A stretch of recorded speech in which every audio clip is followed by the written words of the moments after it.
Mechanism کے absence کی وجہ سے the implementation is always ineffective. ٹھیک ہے نا.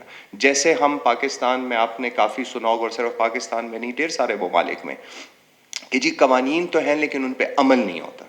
تو یہ عمل جو ہے اس کو انگریزی میں ہم لا میں ایڈمنسٹریٹو افیئرس کہتے ہیں, کہ اگر لیجسلیٹو بن گیا کہ جی کسی نے دنیا میں کسی کا بے جا قتل نہیں کرنا, ٹھیک ہے, فنڈامنٹل رائٹ ہے, you can not take any one's life without any judicial process, یہ ہے نا. لیکن کیا دنیا میں قتل نہیں ہوتے؟ روز ہوتے ہیں, ٹھیک ہے. پھر اس کا ایک میکینزم ہے.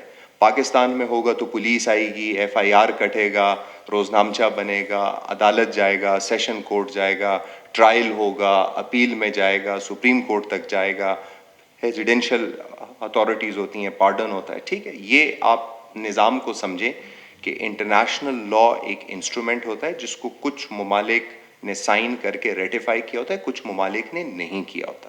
سو coming to the 1951 refugee convention, 1951 میں ایک ریفیوجی کنونشن آیا جو کہ ریگولیٹ کرتا ہے تمام دنیا میں ریفیوجیز کے مینجمنٹ کے لیگل ایسپیکٹس. کون ہوگا ریفیوجی؟ سب سے پہلے اس کا آرٹیکل 1 ہے, who can qualify to be a refugee?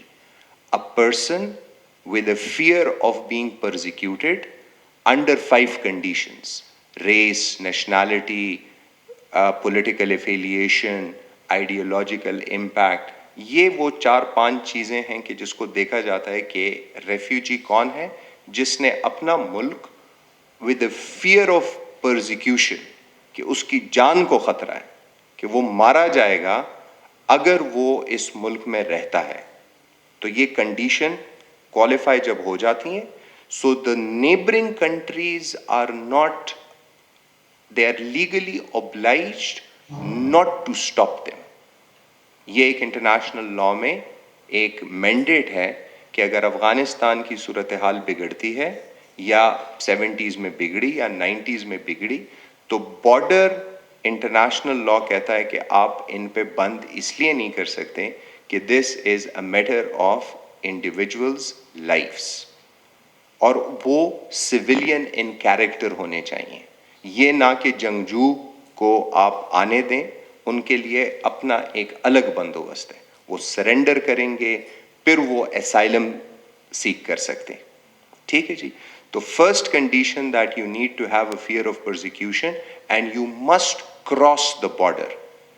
یہ ہمیشہ یاد رکھیں کہ ریفیوجی کا لفظ جب آپ سنتے ہیں تو آپ یہ سمجھیں کہ کسی نہ کسی ملک کا جو وہ باشندہ ہے بائی ڈاکومنٹ, اس نے کسی نہ کسی ملک کا بارڈر کراس کر کے ایک فورن سوئل پر موجود ہے. جب اس کی موجودگی ہوگی تو یہ ریفیوجی ہوگا, ٹھیک ہے جی. اب یہ تو آپ نے ایک منظر کشی کی کہ ایک سچویشن ہوتی ہے, فیئر آف پرسیکیوشن ہوتی ہے, اگر اس سچویشن میں you are there, so you step out of your country to save yourself and you go into another country and seek refuge. اسی لیے اس کو ریفیوجی لا بولتے ہیں, because you want to seek refuge. You want to protect yourself from the fear of persecution based on those 5 conditions laid down in international refugee convention. ٹھیک ہے. اب Pakistan international refugee convention of 1951 کو signatory نہیں ہے, so Pakistan is not party to the international instrument. کیا پاکستان کا domestic legislation refugees کے, and refugees when I say it does not only mean Afghan, it mean any refugee, the Sudanese, the Burmese, the Rohingyas, the Bengalis جو کراچی میں ہیں, سو وہ بھی refugee کے زمرے میں آتے ہیں, ٹھیک ہے جی. اب پاکستان کی جو قانونی تاریخ ہے, دا لیجسلیٹو ہسٹری, پاکستان بنا 1947 میں. کچھ تاریخوں میں آپ کو ذرا لے جانا چاہتا ہوں. پاکستان بنا 1947 میں, لیکن ہمارا سٹیزن شپ ایکٹ آیا 1951 میں. تو آیا یہ 4 سال جو تھے یہ ڈیفائن نہیں کر پائے کہ پاکستان کا شہری کون ہوگا. It took Pakistan 4 years to come up with a legislation called the Pakistan Citizenship Act of 1951.